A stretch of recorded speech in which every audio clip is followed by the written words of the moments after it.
आज हम लोग पढ़ेंगे life process chapter number 6 bio का पहला चैप्टर how do we tell the difference between what is alive and what is not alive if we see a dog running और a cow chewing cud or a man shouting loudly on the street, we know that these are living beings. What if the dog or the cow or the man were asleep? We would still think that they were alive, but how did we know that? We see them breathing and we know that they are alive.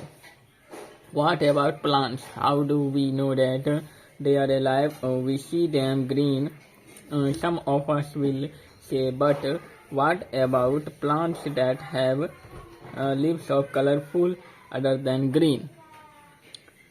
They grow over time, so we know that they are alive. Some will say, in other words, we tend to think of some sort of movement, either growth related or not, as common evidence for being alive, but a plant that is not visibly growing is still alive, and some animals can breathe without visible movement. Some using visible movements as the defining characteristics of life is not enough. Movement over very small scales will be invisible to the naked eye. Movements of molecules, for example, in this invisible molecular movement necessary for life. If we ask this question to professional biologists, they will say yes. In fact, viruses do not show any molecular movement in them until they infect some cells, and that is partially why there is controversy about whether they are truly alive or not. Why are molecular movements needed for life? We have seen in earlier classes that living organisms are well organized structures. They can have tissues have cells have smaller components in them, and so on. Because of the effects of the environment, the organized order nature of living structures is very likely to keep breaking down over the time. If order breaks down, the organism will no longer be alive. So living creatures must keep repairing and maintaining their structures. Since all these structures are made up of molecules, they must move molecules around all the time. What are the maintenance processes in living organisms? Let us explore. What are life processes? The maintenance function of living organisms must go on even when they are not doing anything particular. Even when we are just sitting in class, even if we are just asleep, the maintenance job has to go on. The processes which together perform this maintenance job are life processes. Since these maintenance processes are needed to prevent damage and breakdown, energy is needed for them. This energy comes from outside the body of the individual organism. So there must be a process to transfer a source of energy from outside body of the organism, which we call food, to the inside, a process we commonly call nutrition. If the body size of organism is to grow, additional raw material will also be needed from outside. Since life on Earth depends on carbon-based molecules, most of these food sources are also carbon-based. Depending on the complexity of these carbon sources, different organisms can then use different kinds of nutritional processes. The outside source of energy could be quite varied. Since the environment is not under the control of the individual organism, these sources of energy therefore need to be broken down or built up in the body, and must be finally converted to a uniform source of energy that can be used for the various molecular movements needed for maintaining living structures as well as to the kind of molecules the body needs to grow.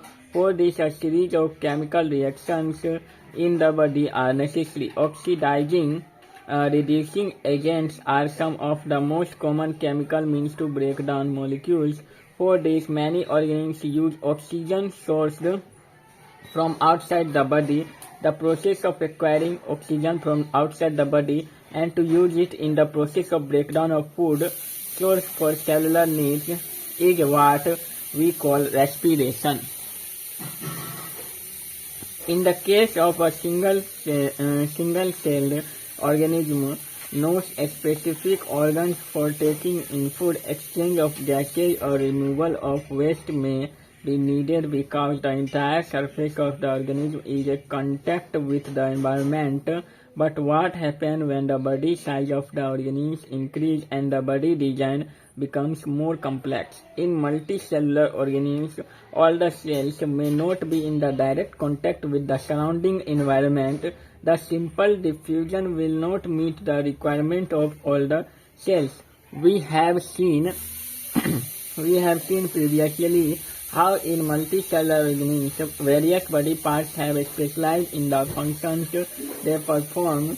We are familiar with the idea of these specialized tissue and with their organization in the body of the organism.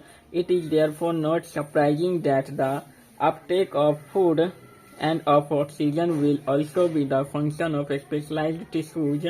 However, this poses a problem since the food and oxygen are now taken up at one place in the body of the organism while all parts of the body need them. This situation creates a need for a transportation system for carrying food and oxygen from one place to another in the body. When chemical reactions use the carbon source and the oxygen for energy generation, they create byproducts that are not only useless for the cells of the body but could even be harmful. These waste byproducts are therefore needed to be removed from the body and discarded outside by a process called excretion.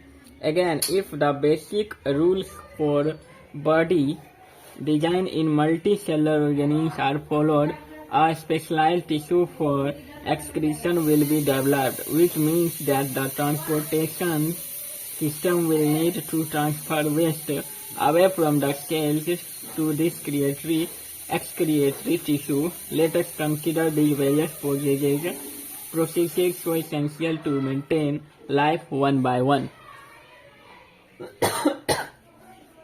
Nutrition. When we walk or ride a bicycle, we are using up energy. Even when we are not doing any apparent activity, energy is needed to maintain a state of order in our body. We also need materials from outside in order to grow, develop, synthesize protein and other substances needed in the body. This source of energy and materials is the food we eat. How do living things get their food? The general requirement for energy and materials is common in all organisms, but it is fulfilled in different ways. Some organisms use simple food material obtained from inorganic sources in the form of carbon dioxide and water. These organisms, the atmosphere, autophages include green plants and some bacteria. Other organisms utilize complex substances. These complex substances have to be broken down into simpler ones before they can be used for the upkeep and growth of the body. To achieve this, organisms use biocatalysts called enzymes. Thus, the heterotroph's survival depends directly or indirectly on autotrophs. Heterotrophic organisms include animals and fungi. Autotrophic nutrition. Carbon and energy requirements for the autotrophic organisms are fulfilled by photosynthesis. It is a process by which autotrophs take in substances from the outside and convert them into stored form of energy. This material is taken in the form of carbon dioxide and water, which is converted into carbohydrate in the presence of sunlight and chlorophyll. Carbohydrates are utilized for providing energy to the plant. We will study how this takes place in the next section. The carbohydrates which are not used immediately are stored in the form of starch, which serves as the internal energy reserve to be used as and when required by the plant. A somewhat similar situation is seen in us, where some of the energy derived from the food we eat is stored in our body in the form of glycogen. 6CO2 plus 12H2O give, in the presence of chlorophyll. Sunlight gives us C6H12O6 glucose plus 6O2 oxygen plus 6H2O is out water. Let us now see what actually happens during the process of photosynthesis. The following events occur during this process: absorption of light energy by chlorophyll, conversion of light energy to chemical energy, and splitting of water molecules into hydrogen and oxygen. These states need not take place one after the other immediately. For example, desert plants take up carbon dioxide at night and prepare an intermediate which is acted upon by the energy absorbed by the chlorophyll during the day. Let us see how each of the components of the above reaction are necessary for photosynthesis. If you carefully observe a cross-section of a leaf under the microscope, you will notice that some cells contain green dots. These green dots are cell organelles called chloroplast, which contains chlorophyll. Let us do an activity which demonstrates that chlorophyll is essential for photosynthesis. यहाँ पे क्या है, phloem, xylem, इनवेस्कुलर bundle, और vascular bundle यहाँ पे ये हो गया इसका वेन, और यहाँ पे ये मिडरिव हो गया जो बाहर से जा रहा है, और ये जो लीफ है, लीफ के बीच का जो एरिया है उसको लैमिना और लीफ ब्लेड कहते हैं. और वेस्कुलर बंडल के अंदर में क्या क्या हो रहा है, अपर इपिडेमस, वैक्सी क्यूटिसेल, अपर इपिडेमिस, इसमें chloroplast, air spaces, guard cells और lower इपिडेमिस.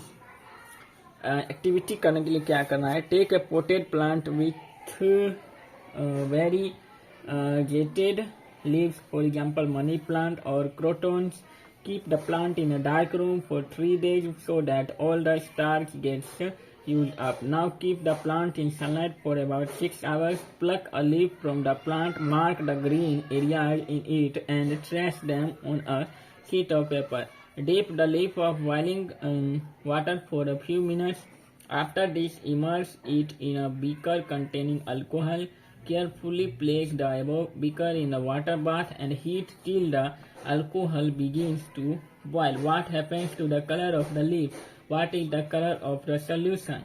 Now dip the leaf in a dilute solution of iodine for a few minutes. Take out the leaf and rinse off the iodine.